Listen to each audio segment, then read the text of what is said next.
Pick the Nintendo Shack and pray. Frederick from Fire Emblem Awakening says, yo.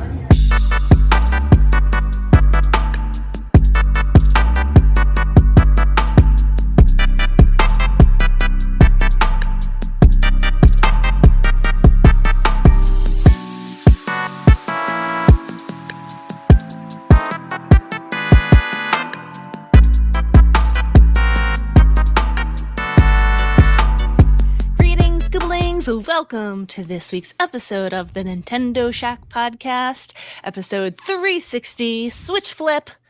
I'm here with Donnie, as I am every week, as well as Delvin, who we missed very much last week, and Did we? Jason Lacey. Yes, I miss Delvin very much.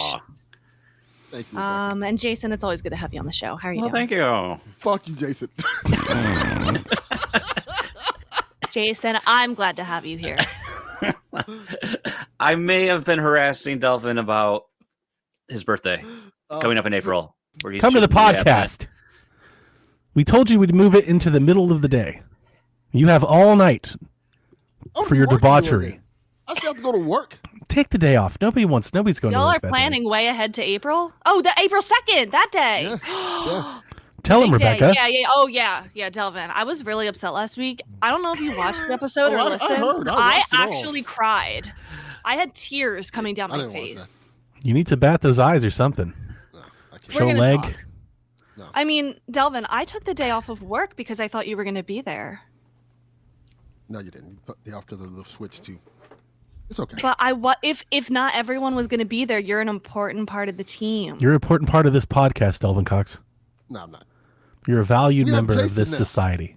Jason. Oh, I'm going to work that day. I'm not taking the day off. But He's White Delvin.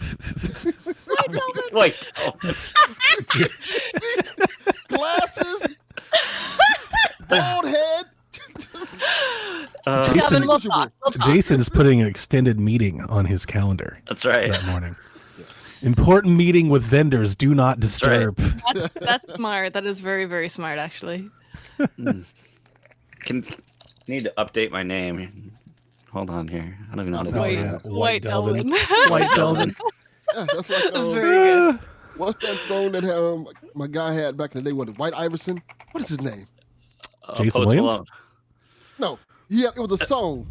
Post Malone. Oh, I have no idea. But back when he used to claim he was a rapper. I love Post Malone. Speaking of Post Malone,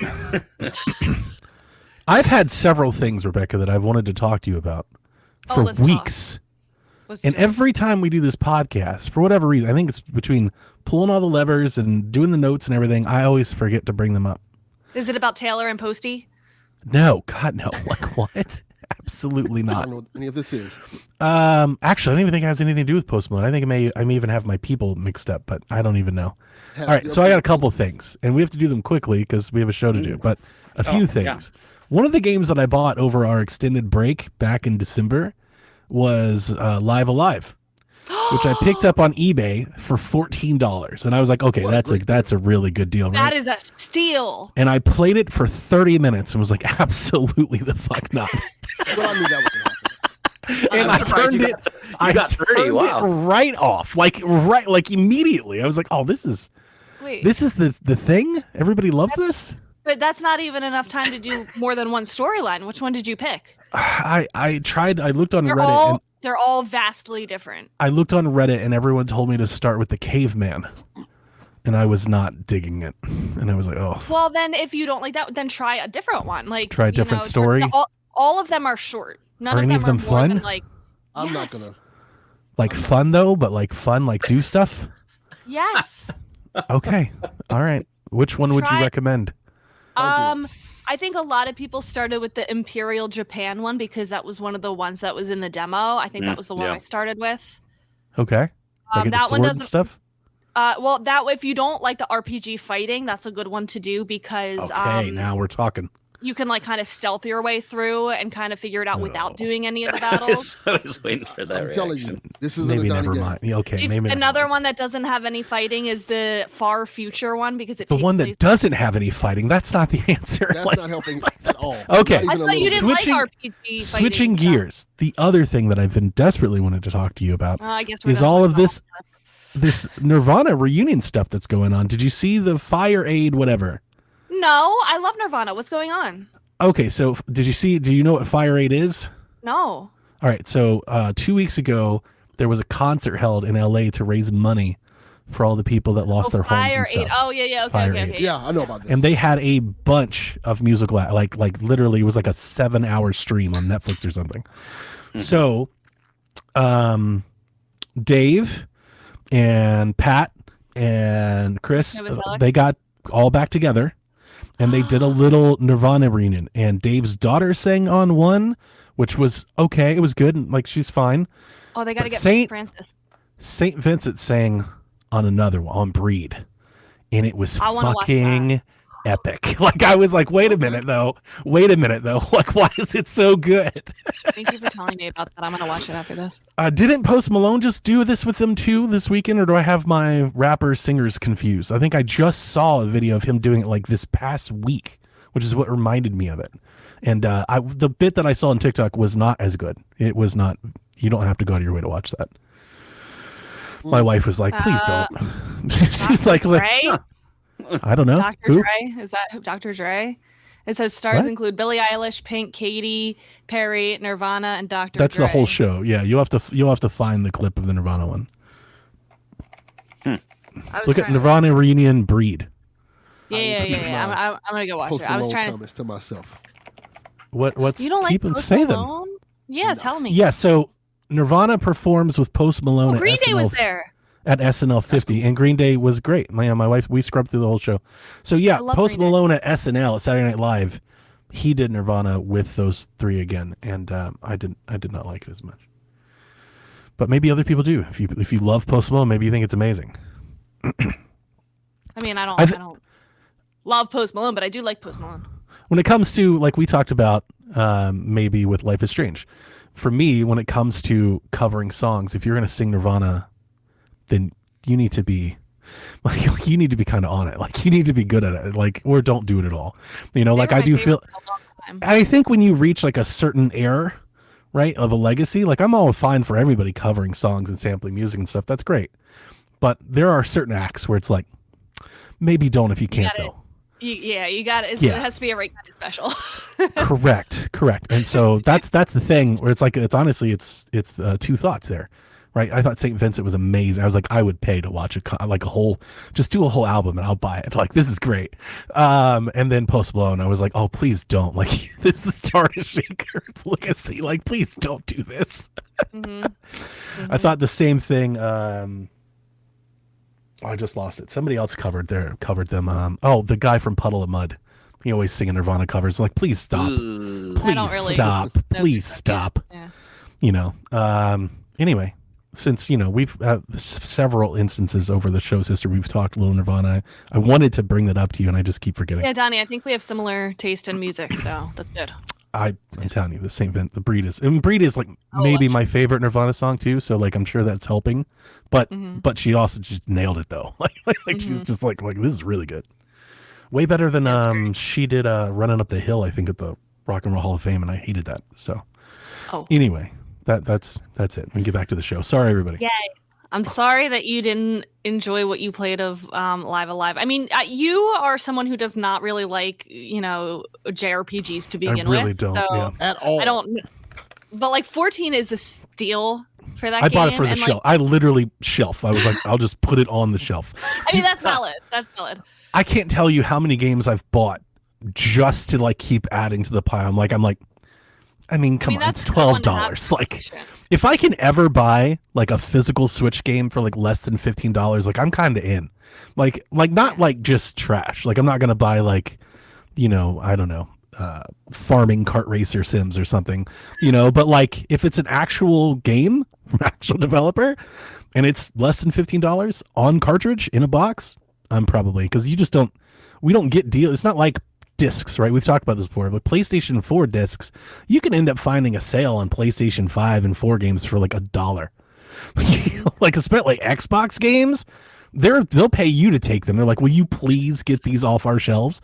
That's not the case with Switch stuff. Like even a mediocre bad Switch game physically is going to run you $20-$25. So if I can find a deal, I'm in. You will pay full price all the time, and you will like it. That's about it. Yeah, I don't think any of the other ones are real. I don't think it's going to draw you in super duper much just because of the overarching genre. But do try a few of the others just to see if like those storylines vibe with you. None of them are more than like 2 or 3 hours long. Didn't one of them have like wrestling? There is a like. Do you wrestle? Wrestle? Like, hold on, let me see. Like Rey Mysterio, he's just in the game. There is like I thought it was like a lucha thing. Yeah. I think I remember that. Yeah, I don't know if it's. I haven't played it, but I remember seeing that. The Reddit was like, you have to start with the caveman. It's the most friendliest to new users, and I was like, this is boring as hell. Like I'm just running around. like waiting for this dust storm to spin up. I was like, oh, this is bad.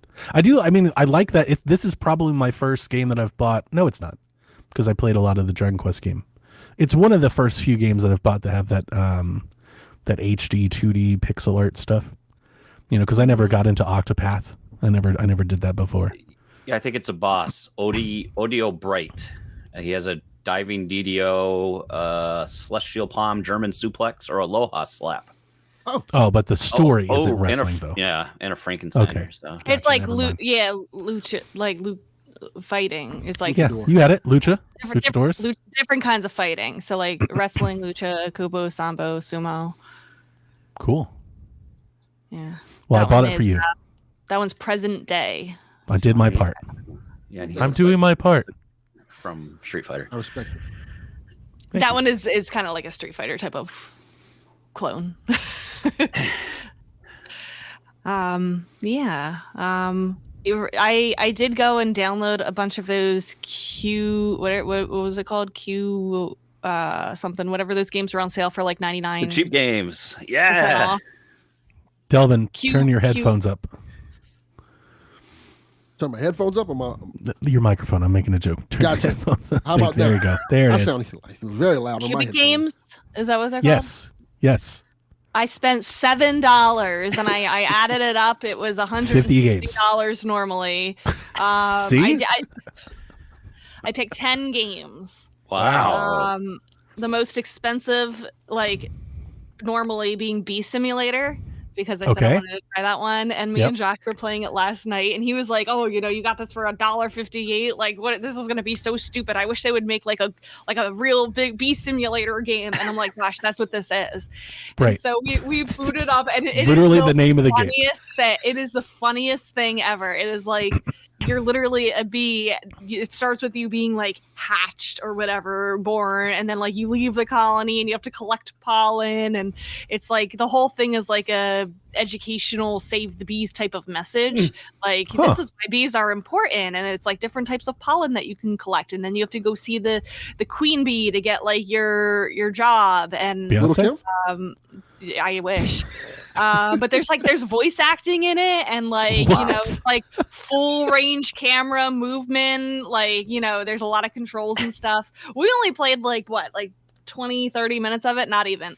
But it was really funny. Like all these games I feel like I'm gonna get like maybe 30 minutes most enjoyment out of, and that's fine. Wow. I didn't try any of the others yet, but can I just list what I bought? Please do. I did KO the Kangaroo, because isn't that supposed to actually be a good game? It is, yeah. GameCube game.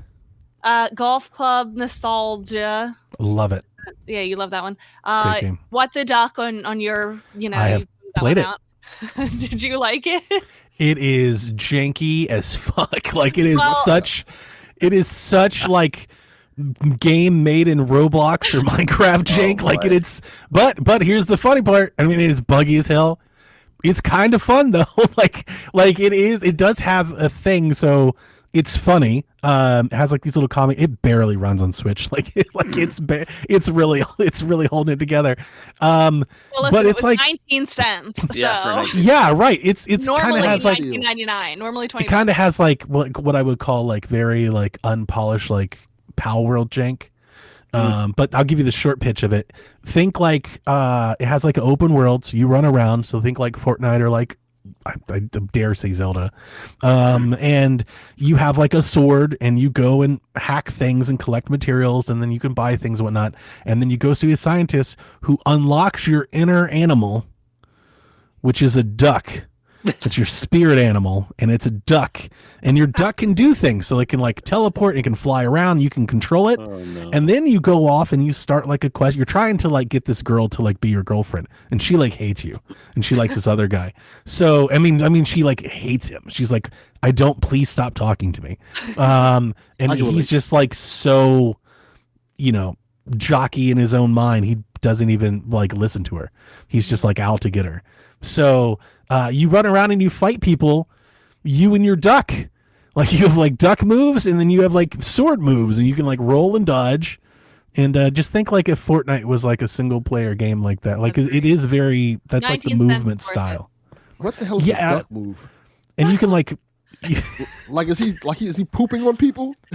He's like pecking so you. no, but like other birds that you fight, so it kind of has like this Pokemon thing. Like there are animals in the world that you can fight to level up and stuff.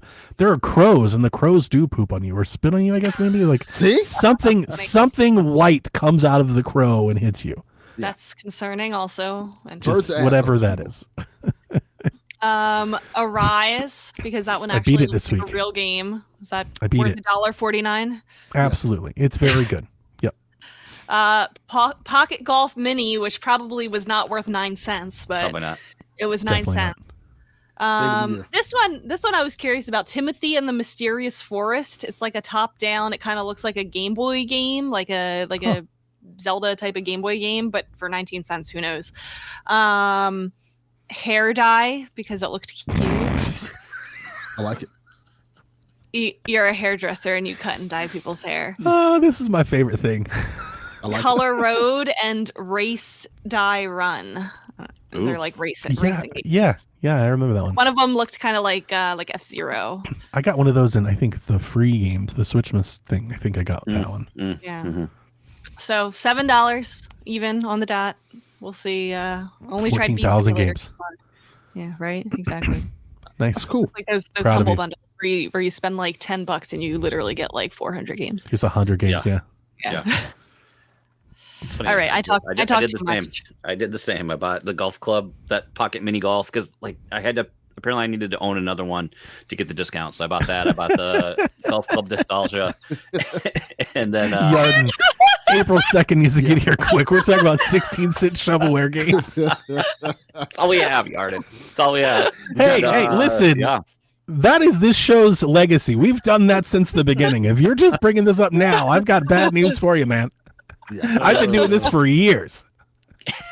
That's very It's like- funny. Oh, it's like the Wii U drought all over again. Oh, boy. I found this hidden gem of a game, Pocket Golf, guys. Yeah, I mean, that's all I've been doing lately. Is if a game's under $5, apparently I buy it, because I looked at my list and I've bought more games in the past 2 months than probably the entire year, and the most I've spent is $5.29. So. That's because those sales are good, yeah. Oh, excuse me, I take that back. First Squadron was a $7 game, so oof. I bought that yesterday. Spending. It's on sale for $2. Son of a. Where? It's First Squadron. That's that Star Fox thing we were telling you about, Delvin. Yeah, where can I get it for $2 at? On the eShop. Okay, perfect. That's what I will be doing today. Jason said it's an hour long. Yeah, there's not much there. It's like there's 6 levels, I think, and they're not that long. So it all depends if you die at the boss, and then you got to replay the whole level again, which is annoying. But it's like, to me, it feels like a tech demo a little bit, or just like some kind of it. Like for what it is, I think there's some cool presentation there, and it's like it does feel like Star Fox, but it's just like watch the trailer for the new sequel they announced, Right. and then you're like, oh, okay. Yeah, this was it's like they let's get sold the us their concept in. Yeah, exactly. Let's get the concept together. Let's get some money, and then we'll make the real game. Because this is all like it's Star Fox if you were stuck in like a retro wave screensaver, right? The whole game is just like that. You got the sun and the digital scrolling, and it's I don't know. The aesthetic gets old, I think, after a bit. But I think it was the the animals excuse of talk like to each other in gibberish? yes, the gibberish is there. Come on, in. That's all there.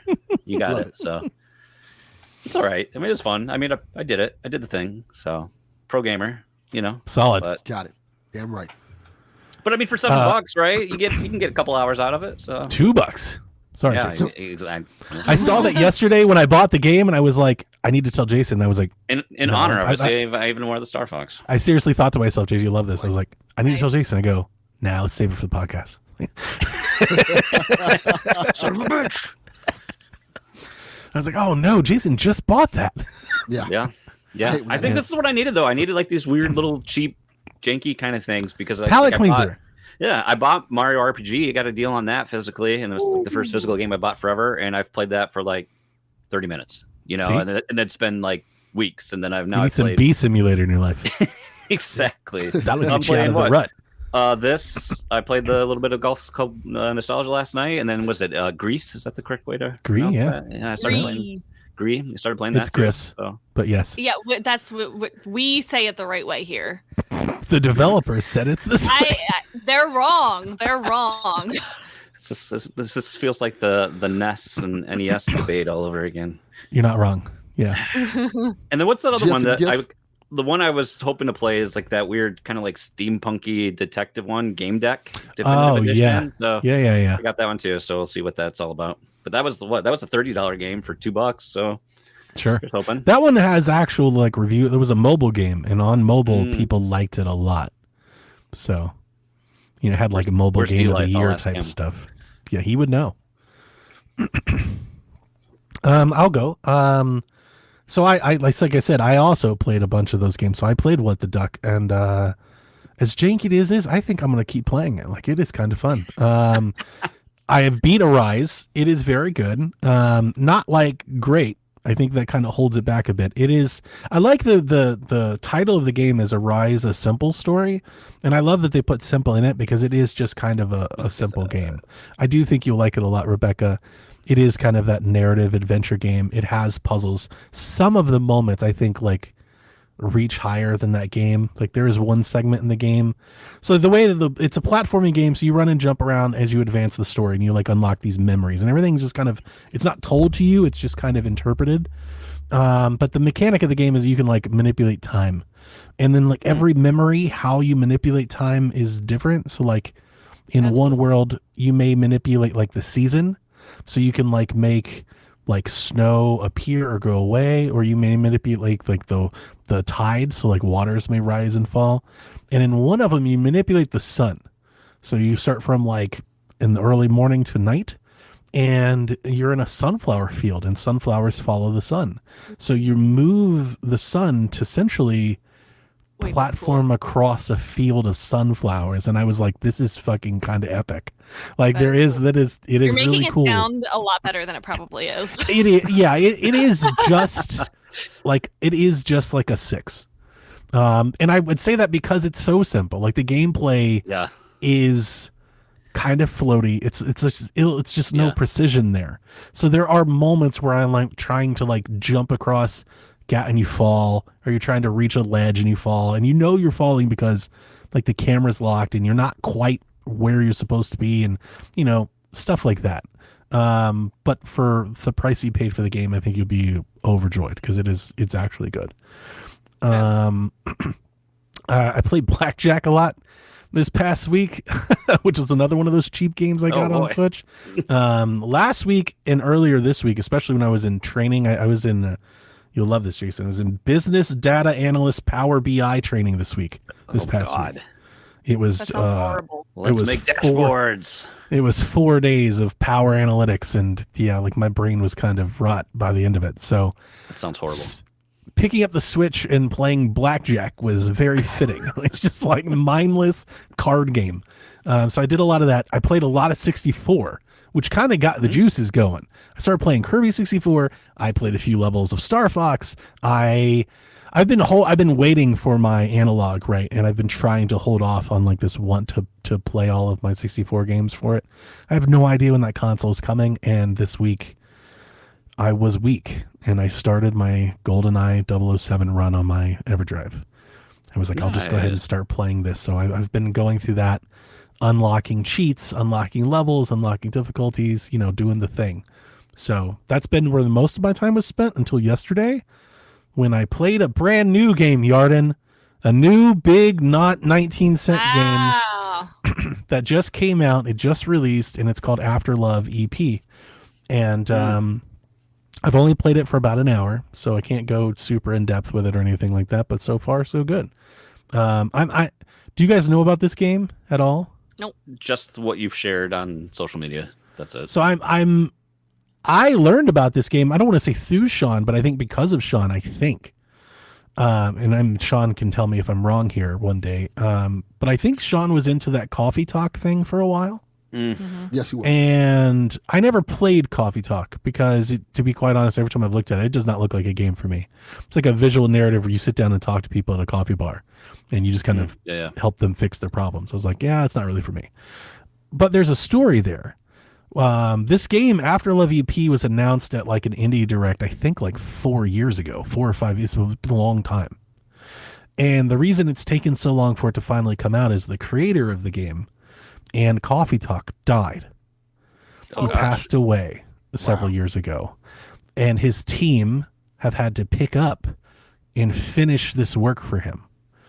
And that's interesting because this game is about a band who loses a member of their friend group and then they have to pick up and move forward.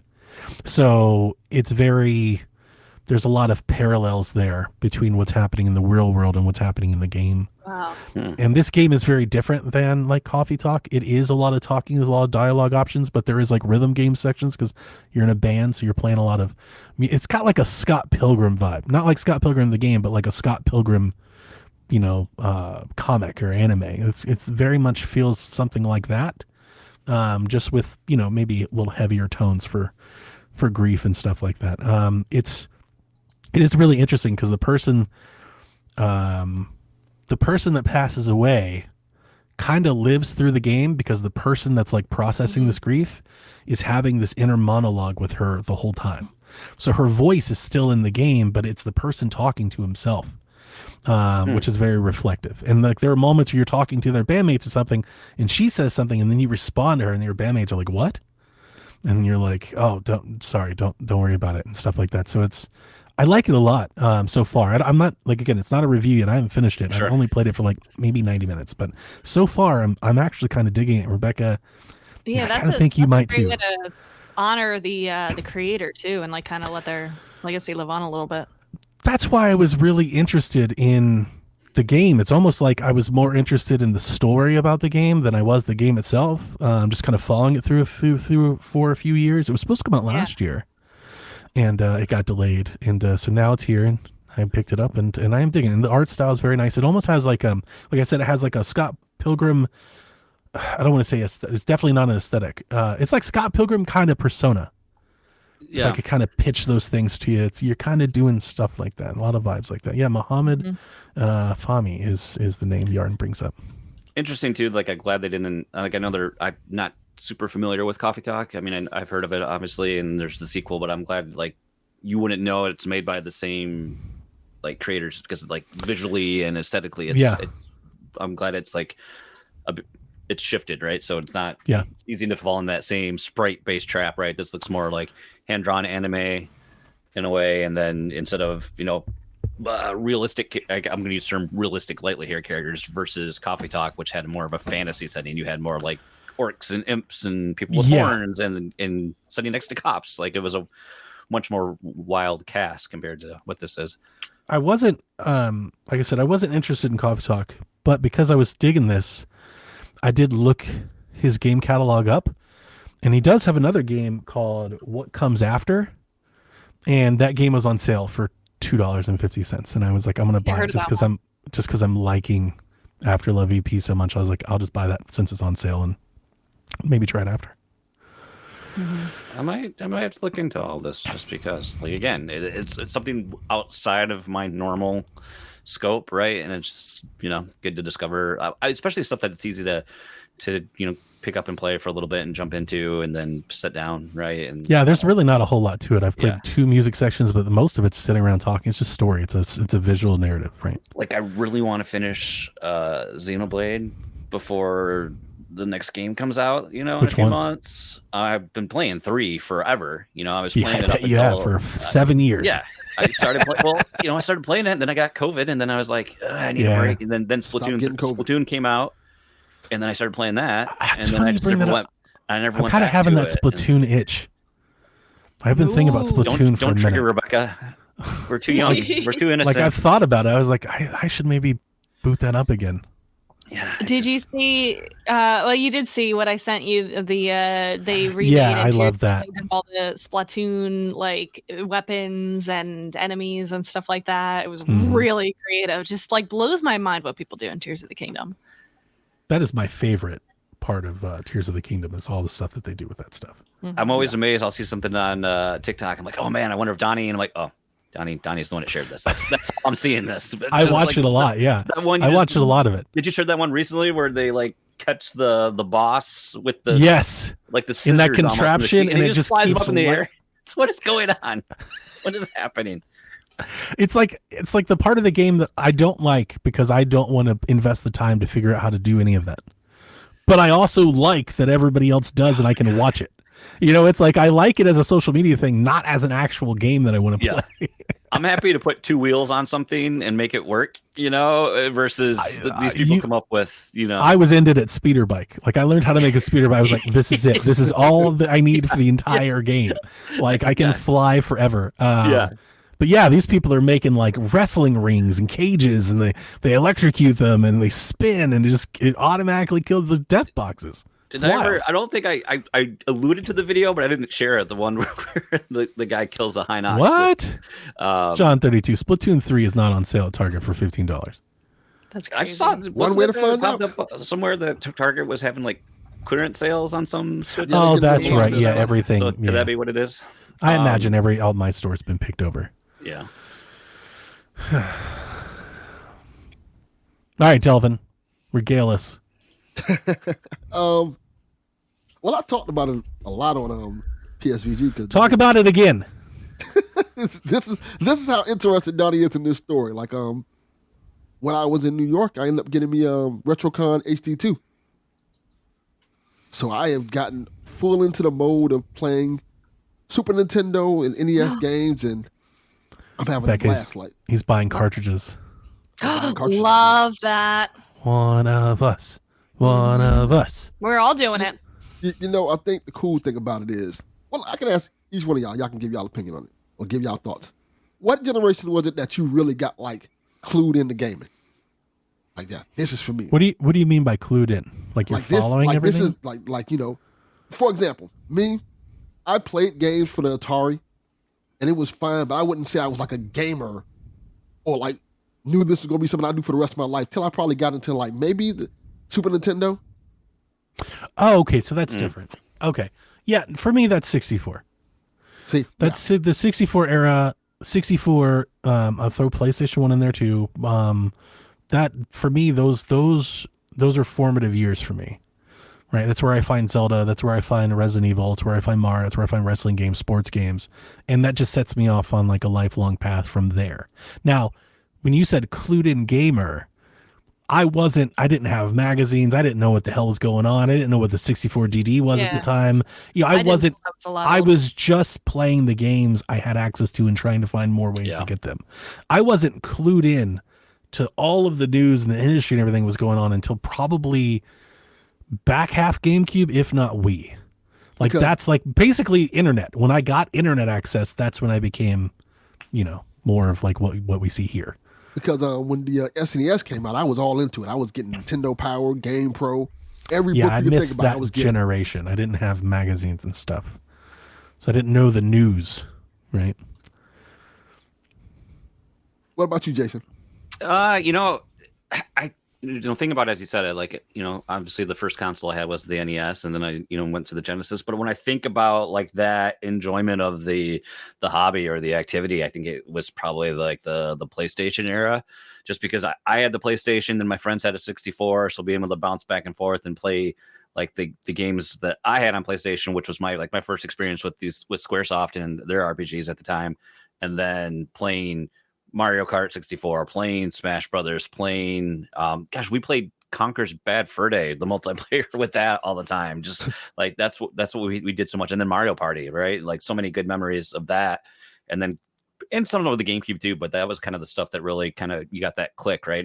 And I had gaming magazines as a kid. I had Nintendo Power. I did some Game Pro, Ultra Game Players. That was one of my favorites. And then, once that kind of PC gaming was also like that whole playing online, that was the big click, especially for me. Like, didn't really have any friends close by. I lived in a more rural area, so I couldn't just like go across the street to play something. We had to drive 10, 15, 20 minutes to get to a friend's house or something like that. So being able to play online and have that experience was kind of like, okay, this is what I've been missing out on, and kind of forming that community and of stuff. So I think that feels right. But it's funny though, when I think back to the nostalgia or like the essence of what you like about gaming, though, it always goes back to that 16-bit generation too. So it's kind of odd as well. But yeah.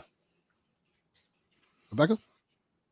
For when I started feeling like a real gamer. Yeah, quote unquote a real gamer. Like, this is for me. I'm going to be doing this for the rest She's of my life. She's a girl, so that's never happened.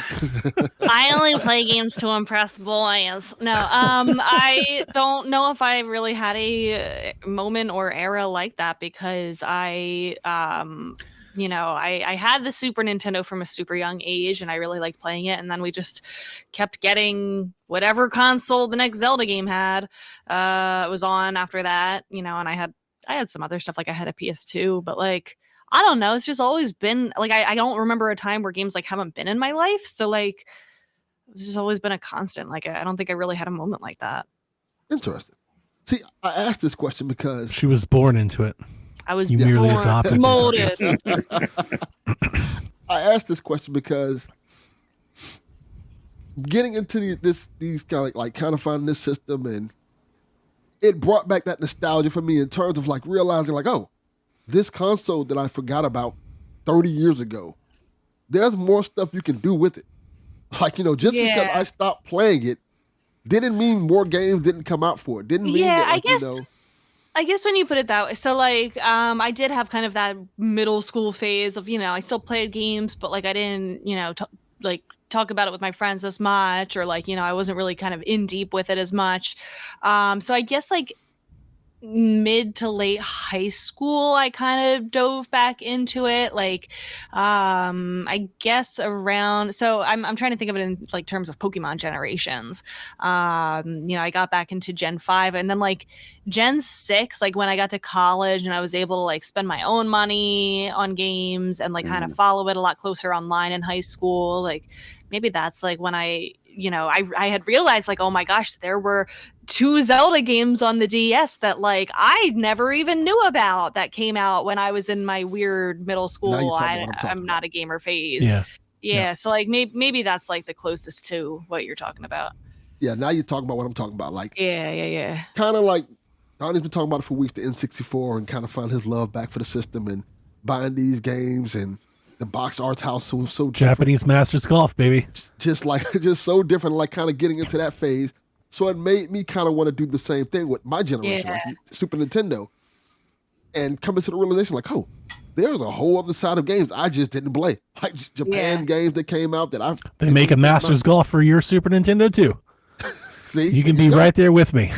Yeah, I guess that would be around that time for me too, because like up until that point, like I only had the games that like my parents bought for me. So like that's why I didn't grow up with Mario, because like my dad just never bought it. Like I only, I was only like aware and following like Pokemon and Zelda, and then like whatever else like we saw on the shelf, they, said, okay, we'll buy that for you. So I guess like high school to college kind of time was. I was aware of 8 and 16-bit. Like my babysitter when I was very little had an NES, and that's where I met Mario and Donkey Kong and Duck Hunt. And then like my friends had Super Nintendos, right? And I ended up playing Mario All-Stars and Link to the Past and stuff, but I never had my own games like in my own room until 64. That's when I was like, now I love this. Like before it was like I'll play it if like it's raining and we can't go outside. But like that's when I was like, no, I don't want to go outside. I want to stay here. So that was like a big difference for me. Yeah. But like Rebecca, I didn't like start following news and what's coming and pre-orders and like thinking of like in the future. I didn't start doing any of that until I got internet access, which, as crazy as to say to a lot of people today, I didn't really get internet access until like 2005 maybe. I mean, like we were like full on GameCube, almost Wii gen by the time I got internet. So, Yeah, that makes sense. A lot of people didn't have it at that time, so it was kind of just a different era. yeah, I mean, yeah, I didn't have cable. Like, right, I was the antenna kid. Like go mess with the ears. Like, you know, I didn't have any of that. So like, I just played. My game news is whatever I could gather at GameStop or CompUSA. Like, if I could go to the game store once every couple months, if I scrounge up some money, I would go through the bargain bins or just hear what people would say. You know. My first like online trailer that I remember watching over and over and over again was the Twilight Princess. That first trailer. I was going to say, are you thinking of that Space World demo? That No. Space World Zelda demo? I was not aware of that until much later. Okay, gotcha. Yeah, so I was really only aware of like mainstream type of like Zelda trailers and Pokemon Yeah, at the time. And Pokemon. it's kind of crazy because when Those I were my think back to two era, growing up. when I think back to my era, most of that stuff was essentially just marketing. Like, you know, even like the like Game Pro and Nintendo Power. It's like everybody's Nintendo, but like your Nintendo Power, you know, a lot of people are Nintendo Power, PlayStation Magazine, was it EGM, right? A lot of people were into that. All of that for me was Game Informer. Yeah. Like I didn't get access to any of that until we got the Game Informer magazine because it was like, what, you was like $10 and you got 12 magazines mailed to you. Like that's when I started to get into that sort of stuff. I have no idea when Game Informer started, like what that time is, but it, to me, in my head, I'm thinking GameCube. I think because I remember flipping through it, talking about like Battalion Wars and stuff like that, Day of Reckoning. Like it's very GameCube for me. Yeah. I that's when it was yours. like very popular. Like I'll let this pass, but for future reference, Delvin, we have the questions.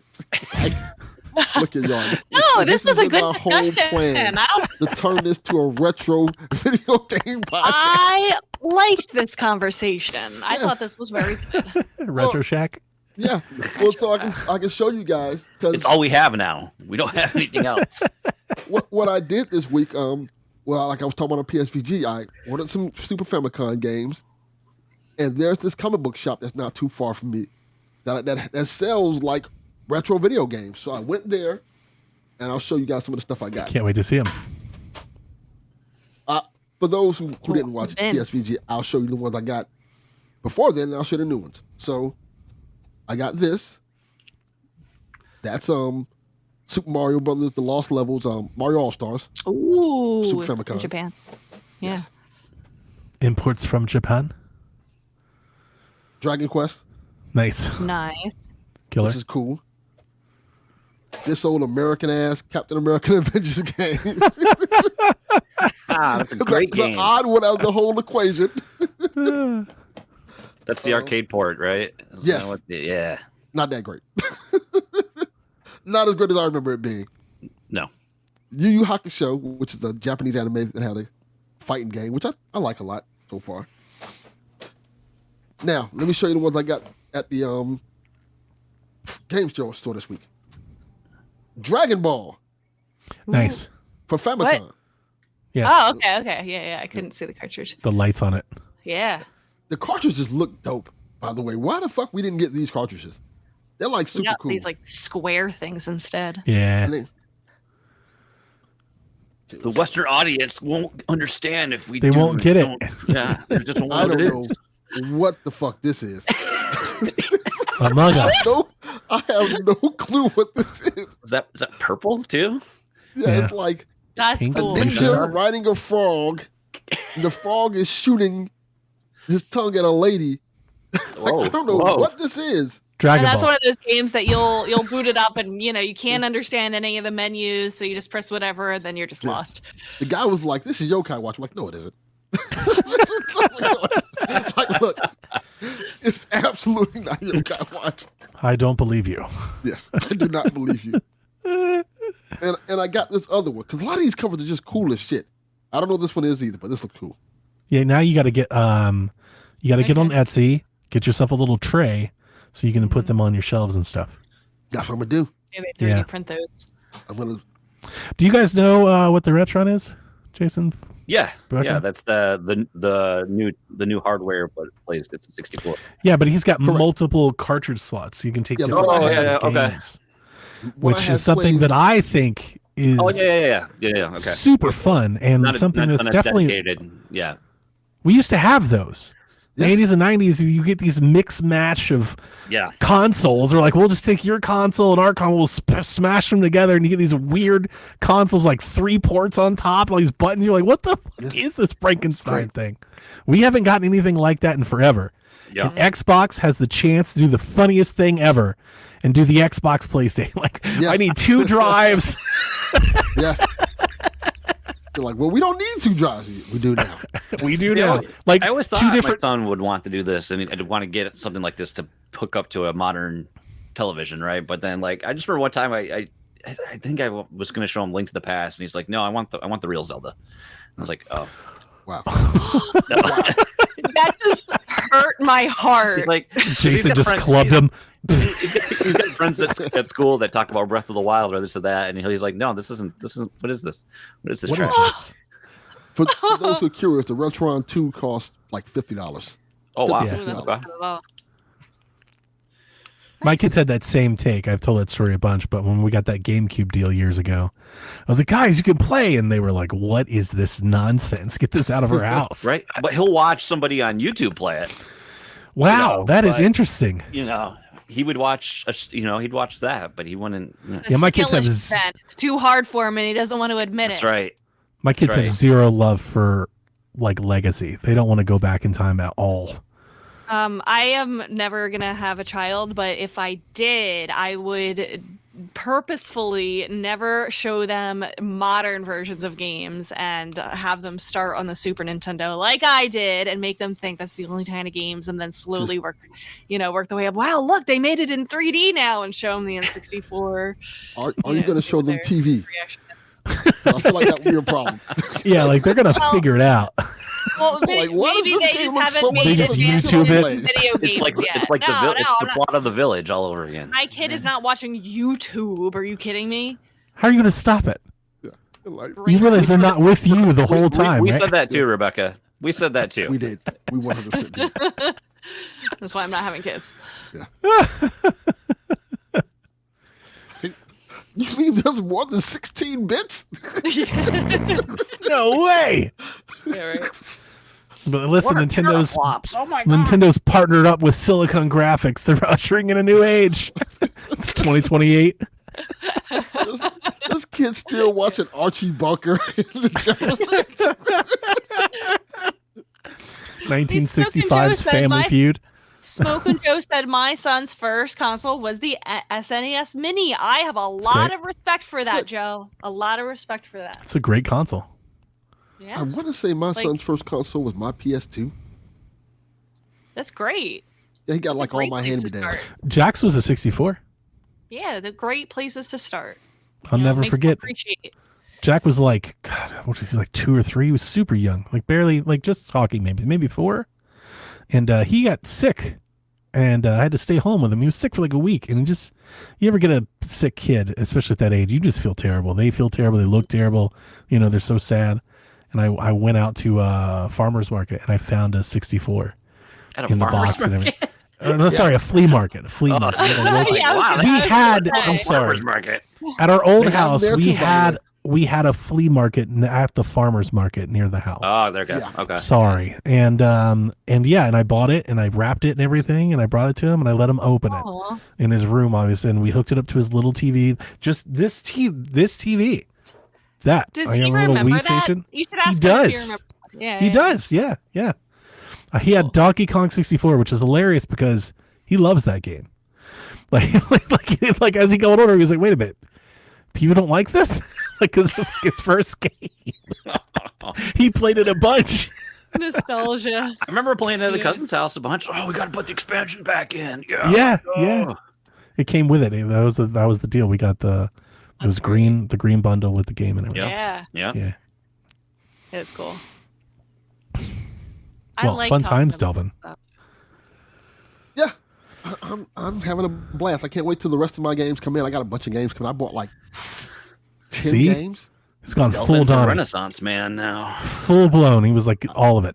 I might not never go back. That's it. Fuck these console generations changing. Your his PSN went offline, and he was like, "Fuck it, I need all of the Super Nintendo." For all of 24 hours. Y'all are charging $70. I can get like 70 games for $70. Fuck this. I'll go back to cartridges. I love the cartridge. Yeah. All right, we ready to move on? Yes. Nah. All right, Switch 2 roundup. We've got some new Switch 2 news. The Switch 2 is actually a Super Nintendo. New patent suggests that Joy-Cons can be attached to the Switch in either way, either orientation, so you could flip-flop them. You could do them and spin around. People are like, well, what does that mean? Well, they've also had new patents that suggest that the Switch screen itself can be flipped. Right, so you could have different orientations. So we were talking about before, like, you couldn't have the a top screen attachment because the vents are on top. Well, what if you flipped it over and like there's a USB on the other side? Oh, you mean like upside down? Like upside down. You could take your Switch, spin it, and then put the Joy-Cons on the other side. So if you want the headphone jack on, and to be on top, you can do that. If you want the headphone jack to be on the bottom. Literally the most obvious thing. How did we not think of that already? Yeah, that's mobile phones have been doing it forever. Like you can flip the orientation. When we were talking about why there's a port at the top, why did we not think of that? Because we're dumb. It seems so obvious. Like this is such an obvious thing. Correct. So yeah, with the rail system, right, you could only go the one direction. And if you ever tried to do it the opposite way, which a kid at one of Jack's birthdays party did, you know that it ends up in disaster. You're gonna have a bad time. Wait, so what would be the benefit of this? What does this open up the possibility of? That's a great question. Like to me, it's you can orient your headphone jack and the game cartridge and stuff wherever you want it to be. But I'm sure Nintendo has some plan for this. They keep focusing on tabletop. Is there any sort of tabletop element to this where you can like spin the screen or like rotate it or something if it's laying down or if it's on a table? Is there anything there? I don't. You had to turn your 3DS upside down to evolve a Pokemon. Maybe they're gonna do weird stuff like that. Yeah. I don't know. Motion. I have no idea. People are already back on their dual screen thing. Everybody wants a dual screen attachment for this damn thing bad. Like it's just everywhere. Like it's all over the Switch Reddit. Like they just want to be able to attach. They just want a Switch DS is what the world wants. Like the world will not heal until Nintendo delivers a Switch DS. But yeah, it's interesting. It's quirky. We'll see where it goes. I think the kids who grew up with the DS as their first like console, like how big the DS was. Sure. They are massive. The new young adults. Like they're the ones who are now they're like coming into the workforce. 18 to 25. Yeah, that's a good point. That makes a lot of sense. They're super nostalgic. Like I'm surprised every day I wake up and I click on my Reddit and I have a feed for Nintendo Switch and Switch 2, and every day for a month I've seen Switch DS mock-up. Like it's every day there's somebody else with a new thing. So yeah, this is nostalgic for them right now. The Switch 2 is allegedly available for sale in the black market in China for $40,000. Not a bad price. American. The user said that's trying to sell it is that Pro controllers are running off the line next week. So maybe we'll see leaks of Pro controllers soon. I wonder if they'll break in half. Now, let's say that you have, money is not an option means to buy. Right. Yeah. Mm-hmm. Let's just say that, $40K is like a $20 bill for you. And so certainly you buy it. Is there any possible, like, what are the repercussion possibilities for you? Like, for Nintendo or elsewhere? I would imagine now, considering that we don't have a launch date or anything, that these things have yet to even receive a patch or an OS update. So at this point, you probably can't even turn it on. It's probably just a black screen. So that being said, Nintendo couldn't find you because there's no networking to it at all. I believe that the intent here would be to sell it to accessory makers so they can have a legit model and they can start building and manufacturing things to be ahead of launch, because there will be a rat race to those that are there early are going to sell a lot of stuff. Yeah. Correct. Yeah. People want to have their accessories the first day. Look at us. Yep. We already pre-ordered stuff. I already have a grip. Yep. Exactly. So got a Why grip, got in a the case. world would I buy a Nintendo Switch 2 for somebody for $40,000? Why the fuck should I believe them? Who the fuck are you? No. I mean, right? That is a big risk. Like, don't the do that. person that shared this information is the same person that had those 3D renders of the Switch like a year ago. Remember, I brought those up in the show and was tweeting all about them and stuff. It's the same person. So they definitely have a contact to somebody that's manufacturing these things. Well, I believe that's accurate. I believe that's true, but no, don't buy stuff from people off the streets. Like I said, they're probably trying to find a company. I think this is more of a corporate thing than a gamer. Like, I don't think there's any. How do you verify now, the legitimacy of something like that? Here's the other thing. I don't think you can clout chase that well. That was what I was wondering. Is there a YouTuber, like some super famous, popular YouTuber that would maybe throw 40 grand at this just to have that video first? Kai Kanat, Mr. Beast, all of them would do that. Just like is that a thing? Like, is 40 grand too much for them? No. So that might be something. We might see a YouTube video one day of I have the Switch 2 in my hand. Probably be cost neutral if nothing else by the time they monetize it. But as I said, we already have the 3D render model. Like, we already have that video. Like, that video already exists. You could say that this isn't that, but it is though. But it kind of is. It's the same thing. Yeah, I mean, especially if you something that early, it's not like it's going to have the hardware. It's not. You can't do anything with it, right? Like, right. There's not going to be the OS, the UI, none of that's probably. And then you'll never be able to. It's essentially a brick. Yeah. You'd have to wait to get a hold of one and then find a way to get the stuff off of it. But you're right. Yeah, it is a brick. Yeah.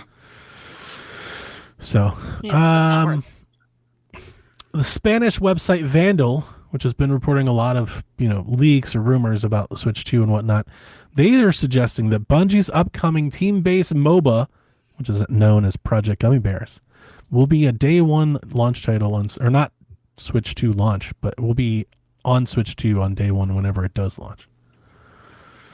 So, yawn. Bouncing here and there and everywhere. PlayStation had a direct this week where they showed off a bunch of games, over 30 games that are coming out, and there's several Switch games in that presentation. So the Shinobi Art of Vengeance is coming to Switch in August. That is the new Shinobi game, kind of like Streets of Rage, kind of a Kami type style. Looks really good. Digimon Time Stranger was announced. The apocalypse of Digimon continues. Warriors Abyss is a roguelite Dynasty Warriors game that's out now. It's $25. Josh from Board with Video Games is playing it, and he loves it. Yeah, he really likes it. Yeah, it's like a Hades right? Yeah, it's like kind of like a Hades / Dynasty Warriors kind of. Yeah. Similar to I looked into it. There's like you got multiple levels and bosses to get through, and you level up characters. Yeah. I looked into it. I do like a Dynasty Warriors. I'm almost scared that the roguelite aspect of Dynasty Warriors might work. But $25, I don't know. Like I need to wait for a sale. I need a demo or something. Like it's a little too much for me to jump in early. So I'm waiting. I'll keep an eye on it. Onimusha 2 Samurai's Destiny remaster launches in May for Nintendo Switch. So I just want to point out you putting Darwin's Paradox on the thing. That was the only good game from the presentation. And I literally omitted it because I could not care. Well, keep talking about your games. I'll talk about this when you're done. Okay, all right. No, I didn't watch this shit either. Nope. Delvin's just quiet quitting. He's just like, I just told tell me what happened. It's messed me everything. Like, all right, we're good. We don't have a direct yet. There's still rumors out there that something might be coming, but the point that I wanted to make before I get into the next game I want to talk about is, we talked about this before. MVG said, that his little retro business and everything he's doing with Limited Run, that they still have a lot of Switch stuff in the pipeline. And as you can tell, we are still getting games for Switch. Like, even though the Switch 2 has been announced since April and everything, people are still like, I wonder how long the Switch tail will run, at least from third party. It could be several years, like, especially if Switch 2 is just backwards compatible. I do think Nintendo will eventually move to really trying to focus on the new platform. Sure. But why would anybody else? Like, if you're an indie game, why? You would just, if Nintendo's not going to cut you a check, you might as well just sell to as many people as possible. Right. So it's interesting. My game of show, before Rebecca gets into Octopus game, was new Sonic Racing CrossWorlds, which had me fucking hyped. I was legit over the moon about this because it's a return to form. This is Sonic Racing, like Sonic Racing All-Stars, where you're going to get the hoverboat and you're going to get the jet plane and you're going to get the off-road truck and you're going to be able to do all of that Diddy Kong racing style, which is what I've been wanting from Sonic Racing for a decade. And I was really happy to see this game. It has its own gimmick where if you are leading the race on lap 2, you will eventually be presented an option of 2 like rifts. Think of like Doctor Strange, like he spins the circle and you see 2 other worlds and you drive into that world and everybody else is teleported to a completely different track, which I think is pretty awesome. Like that is a wild concept that I've never seen in a kart racer before. When I saw it, I was like, that's got to be a Switch 2 game because quite frankly, I question whether or not it can even run on Switch. Sure. That's interesting because when this game was announced at Summer Games Fest, it was announced for Switch. Peculiar, on their website, Switch is not mentioned. It's not listed as a platform. So either they're waiting to be in a direct where they can announce it for Nintendo, which could be this week, or perhaps this is a Switch 2 game. We don't have a date for it. It just says coming soon. Perhaps this is a Switch 2 title. I don't know. We'll find out soon enough. That makes sense. And maybe they can make it. I mean, Switch has memory issues and something like that. We talked about that with Ratchet and Clank, right? And how they needed the SSD and everything to do that. I don't know how well Switch would adapt to something like that, but we'll find out. Rebecca, tell us about Darwin. This was the one game that really caught my attention besides Lost Records, which I'm also very excited about, but I don't think that's coming to the Switch. But this one is. Did you see, I don't want to interrupt you, but did you see the Lost Records thing? It's coming out next month, and then the second episode will come out until April? Like seasons, yeah. Yeah, I think I'm going to wait. Yeah, they're kind of going back to that, which they've been avoiding doing that for like their past lots of games, but I guess there's a reason why they want to do it. Maybe it's not ready yet. Maybe I don't know. I know I'm not a big fan of that either, but whatever. Yeah, I don't like that. Darwin's Paradox is coming to the Switch. It is a platformer, which I know I'm not super into platformers, but it is a game about octopodes, and they're very, very smart. I love octopodes. You play as an octopus named, I guess, Darwin, and you use his suckers to like climb and his camouflage, and you have to like try not to like, you're trying to navigate back home. There's like some stealth. There's some, platforming. Ink shots, I think they had in the trailer, and it looks amazing, and it's coming out later this year, and I am super duper excited. Konami is making it, and I will be buying it and playing it. I got very excited when I saw the trailer. I don't know what any of those words mean. Still has not played Mario Wonder. Yeah, that's a good point. Just won't Is play Mario that at all. Octopus? Yeah, that's what it's going to take you to get you in. Like, do we have to have cat suit, octo suit, Mario? Is that what it's going to take? You will get the elephant suit, and you will like it. I'm very excited about Darwin's Paradox. Awesome. Hi, Sean. Headline: Star Fox artist Takaya Imamura says he wants Star Fox Assault and Steel Diver Sub Wars on Switch 2. Okay. Crowd goes wild. It's not our job. Yeah, he wants it, but he's an artist. He's not. He left. He doesn't work for Nintendo anymore. He left. Non-news. He's got that new manga game to make now, or his adventure game thing he's doing. NetEase is in talks with Nintendo regarding Marvel Rivals for Switch 2. Capcom, likewise, has talked about Monster Hunter Wilds for Switch 2 might be something coming in the future. So you're starting to see companies begin to dance around like, we've got some games we're thinking they might fit over there. Like, you never know. Maybe. Yeah, we're talking. Glover N64 remasters coming to Nintendo Switch on the 27th digitally. Oh. It's coming digitally for $20. Rebecca has a copy. A lot of people are trying to get that copy. A lot of people are trying to get that game. So very good. Good job, Rebecca. It's Josh's. Danny Glover. Good job, Josh. That makes more sense. I was like, why does she have a copy of Glover? Here we go. That's exactly what she pulled it out. I was like, why does Rebecca have Glover? It's Josh's. Like, okay, now, right, that makes sense. Delvin, you can now buy Nintendo's Alarmo from the Nintendo Switch online store. Woo! I'm not doing it. Hey, it's sold out the moment they announced it, but I think it's come back in stock. Sold out. They made like 3. Oh, it's gone. I have a question. What non-Nintendo fan wants an alarm clock that plays Nintendo music at them? What? Yeah. Non-Nintendo Why would a What non-Nintendo fan want it at all? Yeah, you have to have. That's some what I nostalgia mean. for it. That's who they're opening it up to now. Well, they're open. I mean, it's still Nintendo Switch Online. I think before it was you could only buy it in the Nintendo New York store. You couldn't buy it online. No, you don't need the online now to get it. Right, but you still have to buy it from the Nintendo store. Right? Yeah. Yeah. I guess. Nintendo Direct or whatever. Yeah, next month it'll be in Target, don't worry. Ultros got a stealth drop this week on Switch. That's like a neon acid drip Metroidvania. It was like on PC and PlayStation last year. It's finally dropped on Switch. And then I threw this in here because I came across this week. And this was just the headline. Critically acclaimed survival horror game Sorry We're Close comes to Switch on March 6th. Has a Metacritic of 83. I bring it up because when I saw the trailer in my YouTube recommendation, I was like, holy shit, did Suda make this? It looks like a Grasshopper game. Like, it looks like a No More Heroes game. And then I went and started digging into it.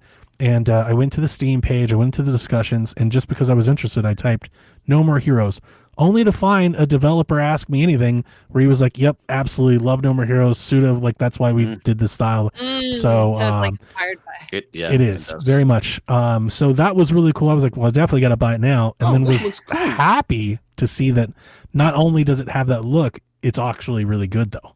So I was like, that's awesome. I got to bring it up on the show. So I'll be playing that in March for sure. Yeah. Nice. Good. And that's it for the news, Rebecca. Very exciting. Wow. You sound jazzed. Y'all got any more of those 9-cent Switch games to talk about? Yeah, right. All right. Bet y'all appreciate that Super Nintendo conversation now. Yeah, right. Exactly. All right, questions directly from you, starting with Tony. Have y'all seen the new overview trailer that dropped yesterday for Fantasy Life, The Girl That Stole Time? I have not seen the overview trailer. He wants to know our thoughts on it. He says there's been a few delays with the game, but it looks very feature-rich. I think the move to multi-platform with cross-play progression and save was a good thing. What are your thoughts? I have not seen the new trailer, but I am like a little bit interested in this game. I've never really played a Fantasy Life game before, but I did hear that this is going to be digital only. Is that unusual for Fantasy Life? I think I saw some of the news on that today too. I think digital only in the West. It sounds like there's going to be a physical release in Japan. Elsewhere. Yeah. Limited run. We're going to get you next year, and that game will come out in 2030. You can look forward to your cartridge arriving in the mail 4 years later. Yep. I still don't have Clock Tower, by the way. Wow. You still didn't get it? Nope. I got mine a while ago. No. I ordered the special edition, and the special editions take longer because they build them and ship them over and everything. So, but I'm still waiting. It still hasn't come out. Yeah, I don't know much about this game. I mean, I haven't watched the trailer. Released on all platforms, simultaneous worldwide release, cross-play support, cross-save support. Yeah, no. The game, if I just wanted a copy of the game, scrubbing through, that's available. But I ordered the limited edition with the extra stuff, the toys, and that stuff. Like my Scott Pilgrim took like a vast open world. I remember this game. Items, create your own island. Deep dungeons. There's dungeons. There's cooking. There's islanding. Wait, this islanding. Maybe I should get this. Probably, maybe, or not. Your choice. Freely draw rivers, great ponds, and paved roads. It looks okay. I got nothing. Yeah, I don't think it's for me, but I don't know. looks okay. We'll see how it does. Cross save. I like cross save, cross platform. Yeah, that's cool. Let's get the crossplay. Yeah. Yeah. I'll take a look at probably reviews and price. All right. Jared wants to know. Rename this Speaking of episode. How do you decide to buy a game physically or digitally? Very good question. I'll let y'all start. If it's something I'm really into, I usually buy the physical version of it because I'm scared they're going to take it away from me and I'll never see it again. Yeah. Like they did with Transformers for a long time. But if it's something I just want to try, I'll buy it digitally. I don't give a fuck. Like, all right, here we go. If I lose it one day, I probably won't even miss it. To me, it's price and availability. That too. Yeah. Games that I'm like day one on, first party stuff, I typically try to buy them physically if I can. A lot of indies I buy digitally, usually because they come out early. Right? You get them digitally, and physicals don't come for like a year or so later. But I'm terrible for this question because I can't tell you how many games I've double dipped on. Like I've bought both for no reason. Like I've bought both because it was on sale. I bought both because I like the physical copy or I like the cover. You know, like I own not just both. Like I own digital, physical copies of the same game on Switch. Also have it on PC. May have it on, like, who knows? I like buying games. It's fun to buy games. So, yeah, I don't think there's any real rhyme or reason. Yeah, I don't have one anymore. I mean, it used to be when you could get a discount on physical pre-orders, right? You know, either through Amazon or through whatever. Gamers Club, man. Yeah. So now, though, it's like I think I have. Now it's the opposite. Now you pay them more. Yeah. For the physical copy. Whatever's behind me there on the shelf, those are all my physical games, and most of those were like year one releases. And then now I would try to justify like, oh, if it's a game I'm going to play a lot and I want to be able to switch back to like or multiplayer like Splatoon, Smash, stuff like that. Yeah. I was like, I'm just going to have it digital because I want that ease of access. But now I would say I'm like 95% digital. I mean, the only reason I bought Super Mario RPG physical is because it was on sale physical. Otherwise, you know, but. I don't care. I don't want to think about it. I want to be able to just buy it and have it download to my console and be ready there on release. Yeah. I used to get everything physical because I liked having on the shelf. And now I think when I go into the Switch 2, my policy is going to be I'm going to get probably most games digitally except for like Zelda games and like maybe some select other favorites. So the shelf is full. Because the shelf is full, and also I just like the convenience of digital. Mm-hmm. So I've repurchased games just so I don't have to carry carts with me. That's real. I have Zelda and Tears of the Kingdom. Despite buying both physically, I have bought them digitally, just so I don't have to carry them around. Yeah. So I know I feel the same way. Like I feel like I'm maybe more likely to play a game if I can just boot it up.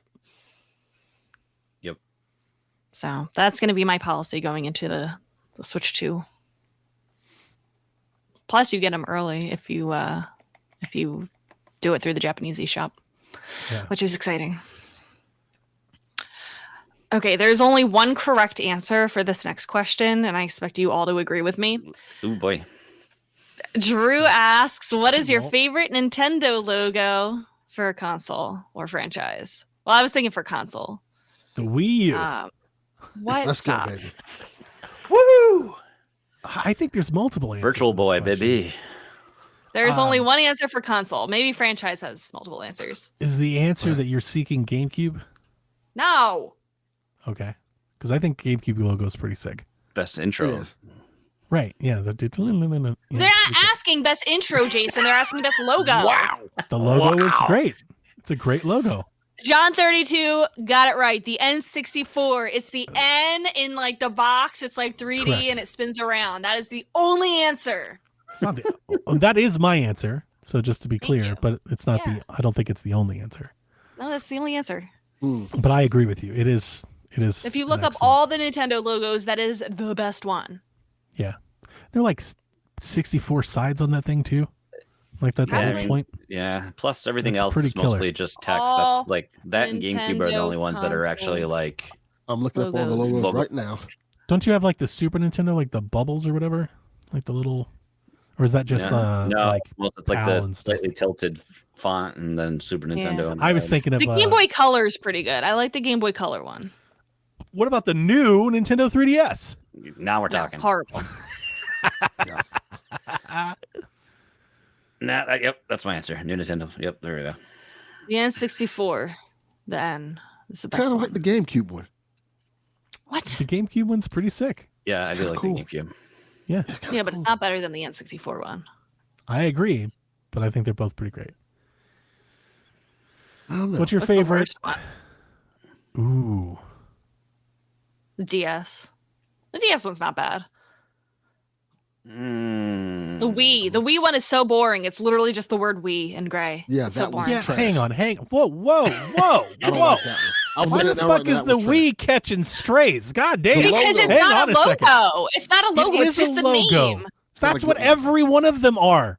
Yeah, the Game Boy, the Game Boy Advance, the Super Yeah, Nintendo. but they have style. They all have style so does to them. the Wii doesn't have style. It's just the word Wii in Oh gray. my god! Oh I my think God. we have to. I think it has to go to the Wii U hang on. because it's just the Wii with the weird, stupid. Yeah, No, that no, one's no, pretty no. bad Jason's too. It's the correct. same We're thing. not going to Jason's change correct. directions like she didn't just say everything she just said. Hang on a second. All right, there's a couple things here. Wait one goddamn minute, Rondell. Well, yeah, wait a goddamn minute, Rondell. The Wii's branding was impeccable. The whole brand for the whole thing is great. Here's the other thing. You're like, it's just the name, the Wii. Nobody knew what the fuck Wii was until the Wii came along. Like, it invented a whole word. Like, that's pretty amazing. To be clear, What? I think the marketing behind it was brilliant. Yeah, 'Cause it what? We're not works. It talking. worked We're not really good. talking about the marketing. We're talking But about the- the logo. The logo itself not so great, but the marketing and the name was Okay, brilliant. you can make that argument. I wasn't saying that's not true. I'm talking about the logo. There's no like anything interesting to it, You like know the what? other ones. I'm changing my answer to Game and Watch. That's the best logo. Oh boy. All right, what about logo from a franchise? I didn't think about that. That's a better one. Ooh, that's All hard. Nintendo game logos. Oh Yeah, let me jeez. look that up. I mean, Smash Bros. That's the first thing that comes to mind. Donkey Kong. That's a good one. Donkey Kong. Donkey Kong is a good one. The arcade script with the stars and stuff. Yeah. I mean, Pokemon's is iconic, right? Yeah, no, that's true. It has its own. I mean, they all have their own font, but like Pokemon has established a font. Yeah. Like that's kind of a big deal. They've created their own font. Luigi's Mansion, I really like that one, to be honest with you, because it's like all of the letters are the ghosts. They all have like little eyes, like they're ghosts. I forgot about that. I didn't even think about that. Yeah, that's good. Pikmin, because all the letters are like little flower blooms. Yeah, I'm looking at some of them right now. you're not like as a logo itself. You're right. I think the logo, like I always have like a sour taste in my mouth through the way like Pikmin was like introduced.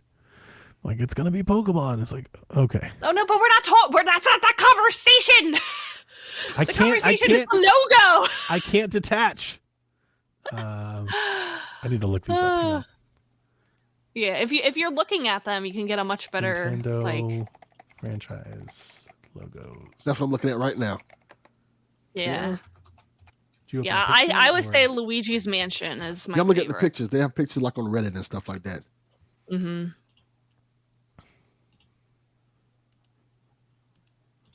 I kind of like Animal Crossings too. There's literally a Reddit thread about this. Which Nintendo games think have the prettiest and coolest logos and the ugliest and most boring ones? That's what I'm looking at right now. Yeah.